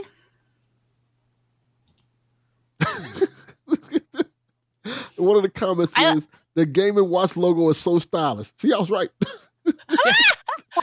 I also kind of first like comment. Splatoon's logo because the letters kind of look like tentacles and the two O's are like the eyes of the Ooh, squid. Yeah, that's a good one. That one's creative. That's a good one. The Mother Earthbound logo has like the mother has the like the Earth as the O. That's a good one. Need to get I'm that. scared to say Thanks for Wii reminding Sports me. Resort. Rebecca goes, it's just the word. It's just letters. Oh no, that was good. I like that one. Nice. I did it. I mean, I love, I still think Donkey Kong. Donkey Kong's Kong's good. Yeah. Donkey Kong Kirby. Should I pick one that I hate? Yes. go for it. Endless Ocean. Endless Ocean has a very bad logo. It looks like an aquarium, I mean, I could just, that whole Steel which I guess Diver. makes it a good logo. franchise. Steel Diver. It's terrible. So we're just throwing out shots at like shit games. Goddamn right. No. It doesn't mean I'm it's a bad game. It doesn't mean it's a bad game. It's a bad logo. Steel Diver, you're absolutely correct. That is a bad logo. What about the Wii Sports logo? This looks like a lot. Damn it. It is a little. It is a lot. It's a lot going on with that logo. I got it. Let me see. The game Can is I great. say something controversial? Okay. For as fun and great as a game franchise Metroid is, the logo's pretty bad. They're about to come. They're about to come for you. They are going to come for you. I think it could be better for what it is. Yeah, I think well, hang on. We're talking like original Metroid, like just the letters, It just says Metroid. not like Yeah. Metroid Prime with like the ball and the lightning and all that, because that one's kinda No. cool. Just the regular Metroid logo. Okay, I got you. What is it? Why is the Wii and the Wii Sports under duress? Like, what is happening here? Oh, just all the little symbols for the sports underneath. I think Yeah. Delvin It's a says little it's a bit lot. much. I think it's cute. I don't like it. I don't think it's bad. I don't like it. Mm-mm. It gets the point across what it is. I don't so like guess you, it works for Delvin. Wait a second. Fossil Fighters. That's actually fuck is a that? really cool The hell logo. is we I don't counting know. Are we counting It that? is Nintendo, Oh, and it has that a is cool a- logo. that. That's a cool logo, yeah. Ooh, The fuck? I like What is Dr. Freaky Mario. Farms? The Dr. Mario with like the Dr. Mario's a prescription good one. script and stuff. That's good. That is a good one. Yeah. Yep. Uh-oh. Yep. They've caught wind to your Metroid logo.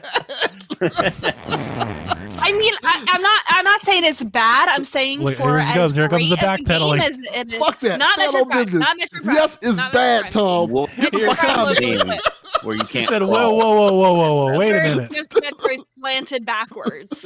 It said, could wait be a better second. for what the game is. I love Metroid. I'm not shitting on Metroid. I'm talking about the logo. Ooh, I don't like Pokemon Shield and Swords logos. Oh, that's a good one. They're kind of bad. Yeah, that's a Yeah. good one. I don't like those at all. Yeah. Delvin, that. I bought Detective Pikachu. No, I said the logo's bad, not the game. The logo. She said it was bad.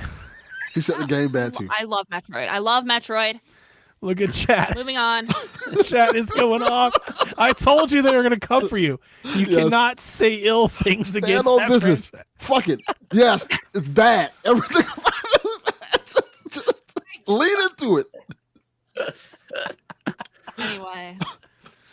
Ah. Robbie wants to know, is there one game you want to finish before the Switch 2? That's interesting. Jason. So I'm just gonna play it on Xenoblade? Switch too. Yeah, it would be Xenoblade, but Yeah. it's not gonna happen. The closer we get, I'm just like, Switch 2's coming, and then I'm like, I mean, X is It'll coming run out, better. so why do I play? Why did I just play Chronicles X at this point? Yeah. That's the whole Um, Xenoblade strategy, is to make a game that's so long that you can't beat it before the next Yeah. one comes out. Hey, I You did just finish. I eternally- did finish Definitive Edition. It took forever, but I did finish that one. Nice. I figure I can probably just keep playing whatever I want to keep playing on the Switch 2. It's backwards compatible. And it's gonna look Just better gonna up- probably. Yeah, I'm just going to port over everything, from my library. That's my new Mhm. console. Mm-hmm. But saying that let's imagine that it couldn't do that. I'll give the answer Breath of the Wild. That's fair. Oh, that's interesting because that's the one that like I'm saving to play for a Switch too. I'm assuming that like let's say that there's no remaster of it coming out, nothing like that. What I would have to finish before Switch 2 comes, that would be that game, I guess. Sure. But we know it's gonna come. Yeah. Some uprising, something. Something. I'm looking through my tiles. I don't think so. You know what? I've got an answer. Hollow Knight. If I get a free minute and a will to do it, I wouldn't mind jumping in and playing a little bit more Pikmin 4 before Switch 2 comes out. Okay. That's probably one that'll end up looking really nice on the Switch too, though. I think it looks nice now, but you're right. Yeah. Hollow Knight, Jason. Why you got to mock me like that, buddy? That's what I do. And then Switch 2. Yeah, I mean, I think, Breath of the Wild, I would love to play a remastered, better, souped-up version. I think Bayonetta 3, I would love to play. Like, I definitely want to wait to play that. Oh, what was that, Sonic? The Sonic Shadows Sonic. Generations, whatever thing? Mm-hmm. Yeah. Yeah, it was a little rough, and I would like to play that better. So I'll probably, I remember not talking about probably. that one. Yeah, I played it for about 30 minutes on Switch, and I was like, Switch 2. Let's just put this on hold for a little bit. I'll come back. I feel like I should finish The 1,000-Year Door, but I feel like I've had my fill of that game. It's too long. I really enjoyed it, but it's just too long. You know, sometimes you gotta know when to fold it. Like, all right, this is enough. I've had enough of this game. Yeah. Mm-hmm. Which I feel bad saying because I really like it. Like I did with Alan Wake 2. Like, this is enough. I'm done. Yeah, I was glad to revisit, but I just don't RPG like I used to. I used to do this so much more. I used to play and beat Xenoblades and Pokemons and RPG and I just don't, and I haven't for some time. So Now I think John 32 is just lying. He's just saying shit. That's also $15. You're lying. he just really trying to get us to go to Target. Yeah. He just really likes Target. He has some stock in the company. It's all part Anything of else for anti-DEI initiative. my They're trying to it's yeah. propaganda against it all. Don't look over Did there. you Look over hear here. the- $15 games. The original CEO's family, like his like descendants are like pissed off about that. They're like, this is not what he would have wanted. This is how you get us to come back in. Like, look My at, wife says she's never shopping there anymore, and I'm going to You're say, we'll see. listen, look here, black people. We know we don't care about DEI, I care about you, but we got these games for $15. I like Target and I'm mad. Like, you know what? Might be a fair trade-off. I always have the cutest stuff for Pride Month. That is true. Not anymore. Not anymore. Not Pride anymore. Month, Black History Month, they usually do their thing. Well, according to Google Calendar, Black History Month don't exist anymore, and neither does Holocaust Remembrance Day or Pride Month or Martin Luther King Day. I ain't gonna bring up Donnie because I was gonna tell you something. I noticed somebody brought it, but I didn't realize. WWE did not acknowledge Black History Month yet. Oh, wow. And I didn't realize that till somebody brought it. Like, hey, usually like every week they have like a Black History Month thing. Yeah, they do something. Are they not doing that like on socials or anything? I haven't seen, or at least they used to have it on the show. I haven't seen it on social, but I know on the show it's not there. I've been seeing stuff. I just don't know if it's from them or someone else. But I've been seeing stuff about Kofi and different folks. I've been seeing like moments, but I don't know if We I don't used know to if be a society. I That don't was like know. a big thing. Yeah. Anyway. Jared asks, if you could build your favorite retro collection game to re-release on Switch, what would it be? It already happened for me, Jared. The Top Gear collection. It came out around this time last year. My favorite or what I want to see. You can build your own. Because I would just like, hey, bring the Mother collection to Switch. Okay, fine. Nice. Yes, I want that. Bring that. Good one. Very Like, there good. you go. All the Mother games remastered, one cart. There you go. Yeah, that's what I want. Never mind. That's my answer.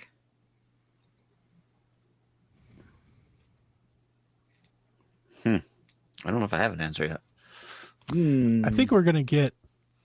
I don't know about collections, but I mean, first thing I thought of is like Switch is. There's games on Switch. There's games that are missing on Switch, like franchises. Like we don't have the Tomb Raider games, right? So I expect Switch 2, we'll get like a Tomb Raider collection of like the reboots. I don't know if I doubt Capcom would do a collection, but Capcom has a bunch of Resident Evil games that like, but I think they're gonna sell them to us one at a time. Yes, they are. In terms of retro stuff, though, which is where my head is going, I don't know. And I feel Retro like I should. Pokemon collection. Oh, that would be great. That would be fantastic. Like that, you see that Final Fantasy pixel remaster stuff to the old Pokemon games, put them all in together. I would cry. Oh my God, people would lose their ever loving mind. But they would never do that. They'll do them one at a time too. They'll make more money off of it. I would pay $60-$70 for a full, like, remastered type of pixel collection. Right, but they'll like the first they'll remaster games. Yellow and sell it to you for 60, and then they'll remaster it. Right. They're not gonna give you them all. Right. Yeah. I was thinking Fire Emblem or like Rhythm Heaven. Rhythm Heaven Do would be dope. like a one big Rhythm Heaven. Here's all of the things together. Like that would be really cool. That would be dope. I would buy that. Is Rhythm Heaven retro? I guess it is. I think so. Yuck. I think so. I would yeah. say so. Yuck. I mean, Parasite when was Eve. the 3DS game was what, 10 years ago? It's not retro. It's 10 years ago. It's not retro. When does something become retro? I would, In the I would 90s. have said 7 Did you years. hear the, do you hear the whimper? She's like, Not retro, Donnie. the 90s, 30 years ago. Yeah. Give me Punch Out collection. Ooh, Let's go, baby. that would be good. It would be nice to just see Punch Out again. Like it would just be nice to see Punch Out. Or what's the thing? The damn NES remix. Give me that. Give me a new. Oh, yeah, I'm all in for that. Give me a remix collection. I know they would never will. Is but that I'm not retro? gonna lie to you. I would be legit fucking It is now, excited Rebecca. if 2K or EA released a retro collection of old sports games. That would be cool. That would be cool. Like if they were just like, here's, like the legacy of the 2K series, and you get like a like 4 or 5 like NBA 2Ks, Madden 2Ks, and like they just put it all together. That'd be really fucking awesome. Yeah. I think that would be great. It's a shame that sports games, because they're so annualized and iterative, that people just like forget and get rid of their old games. Like those there's still a lot of people that like those old games, especially like the ones that are like different, like not just they're like the 2K5s of the world, but like NBA Streets of the world, right, and stuff like that. Like I think there's probably some money there for EA or 2K to make if they wanted to. You know who could do that? WWE. Yeah, Like Yeah. collection of their old games. their old games. Yeah, There's I don't so know. many. Like, do they have the rights to any of that stuff? And I know they're the IP holder, but like you wonder the publishing rights and all that. Like I don't Well, know the where that lights exists. 2K's Same. been going on. WWE 2K's been going on for so long. I imagine they could just use those games. But yeah, if they could bring back some of those old games, SmackDown versus Raw, Judgment, WrestleMania, see how long- WrestleMania 8, stuff like that, that would be really I'm trying cool. to see how long 2K's been making those games. It's Yeah, interesting. they've been making those games since since the PlayStation. Yeah. So yeah, they can do SmackDown versus Raw, SmackDown 2.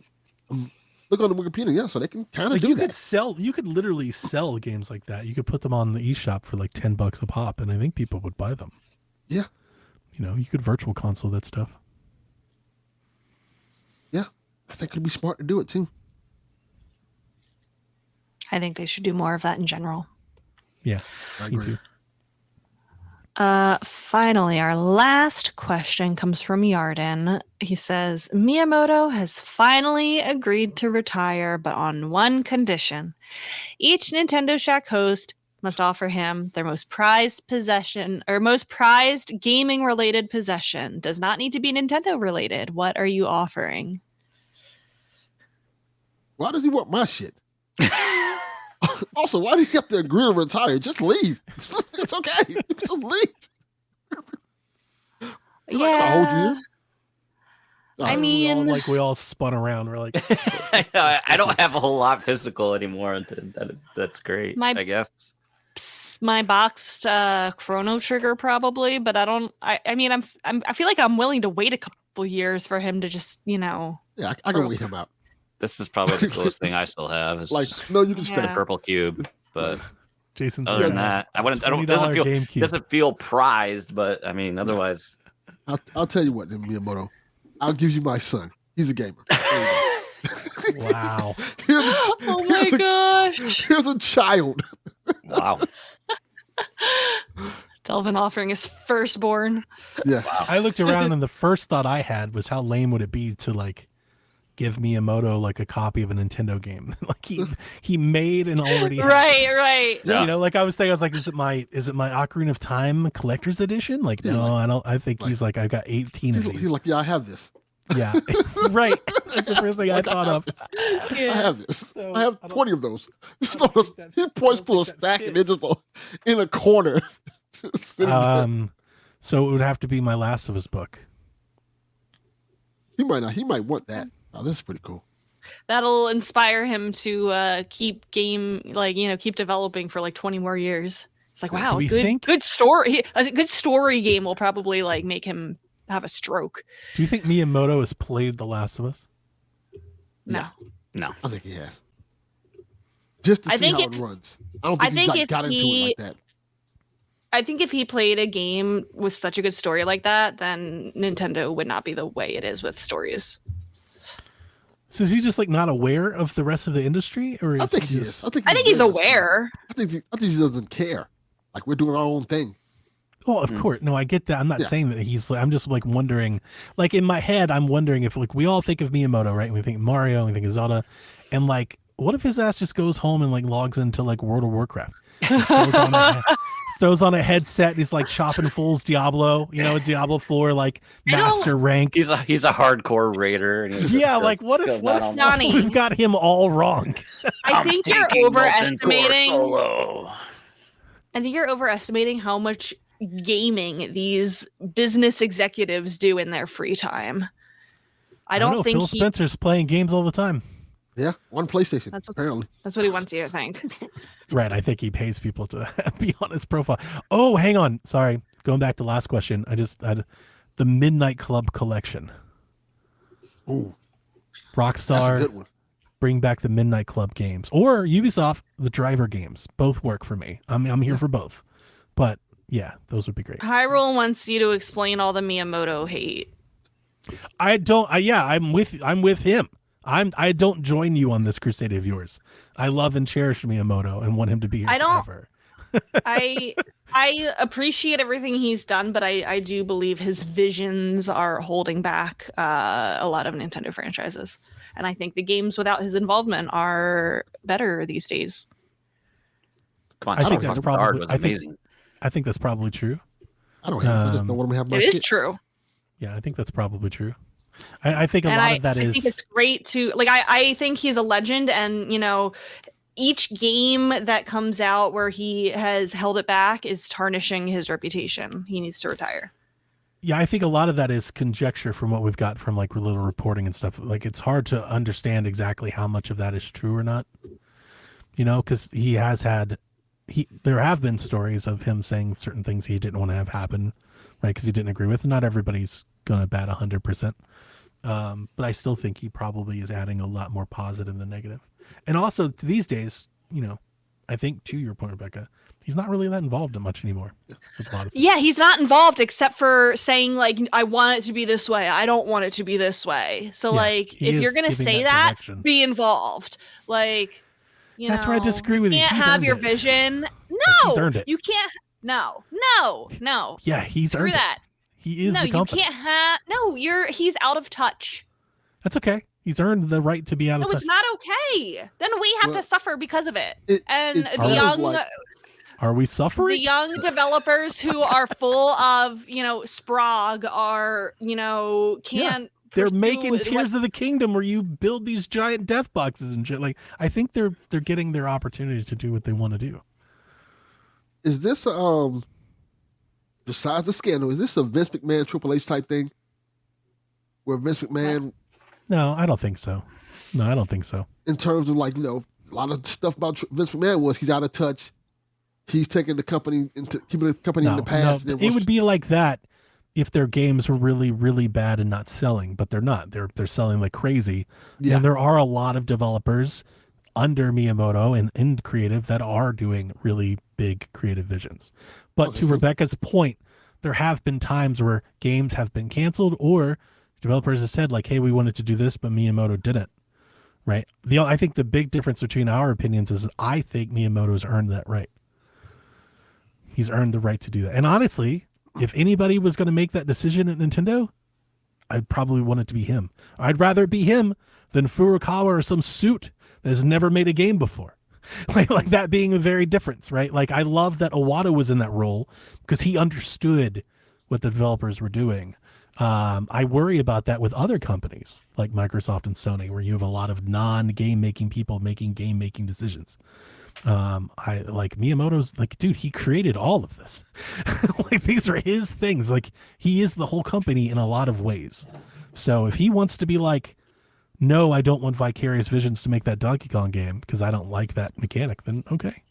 I'm totally fine with that. It might have been a great Donkey Kong game, but guess what? He owns Donkey Kong. It's his Donkey Kong. like he did it. So like that'd be like telling a band, that they can't sing a song or something. Like that's crazy. That's their stuff. It's him. It's for him to do whatever he wants to do with it. In my opinion. I think the best games recently have been the ones without his involvement. I agree with that, actually. Wasn't he, but hang on, wasn't he really involved with Pikmin 3 and 4? And those are pretty good. And I think I think those are the ones he was been most involved in lately. Because he's really not doing much with the Zelda. I'm thinking more of like Zelda and Mario. And like, Wonder, he wasn't really involved with Wonder a whole lot either.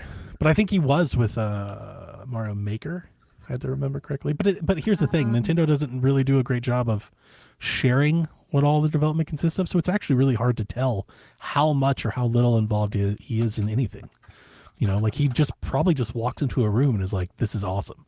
And I don't think he was really involved with Pikmin 4 very much. Okay. I mean, when you Google Pikmin 4 Miyamoto, all it is like those old interviews where he says it's close to completion. Yeah, that's the only thing in my head is that it's like maybe the early stages. He was the one talking about it for many years. Like it sounded like he was, at least involved in steering that team. I don't think he's actually doing any development, and I don't think he has been for some time. I think he's sitting in a room just going, I like that, I don't like that. Wow. Yeah, retire. If you don't have anything to contribute, then retire. And isn't there's like a Japanese culture thing there where like a lot of people don't, or they don't for a long time. Yeah. So I think true. That might be a part of that too. That was our last question. Jason already quit. Bye, Jason. Yeah. Miyamoto got to him like, fuck this, you're not standing my team. He's back. I am back. We pulled the whole Jason quit. Yeah. Again. I won't stand for this slander any longer. See? I'm done. Yeah, it is one of those things where I think it became very like a social media thing to talk about Miyamoto's involvement and things, why he should retire. And I think when Miyamoto retires, or perhaps worse happens, I think there'll be a lot of tears and stuff about how the legend of course. Miyamoto, yeah, of course. So I'm just trying to like stay on. I just hope it's that point before he overstays his welcome. And I'm glad, Jules brings up a good point that he is, kind of more involved with like the movies and the parks. And I think he is like right now he is the face of Nintendo. And I like having a face of Nintendo.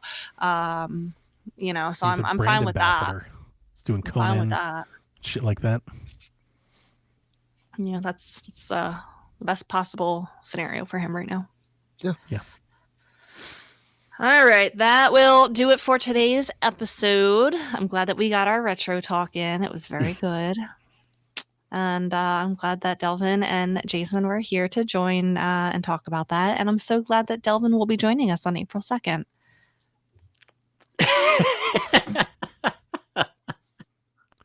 It could be worse, Delvin.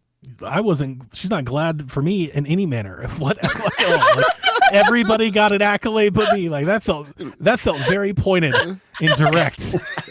Like, goddamn. Love you, Donnie. Donnie's here too. Yeah, like very glad Donnie was here, I guess. Donnie, you're always the first one I mention, as I'm Goodness. here with every week with Donnie. All right, we will see you next week, Koopalings. Have a good one.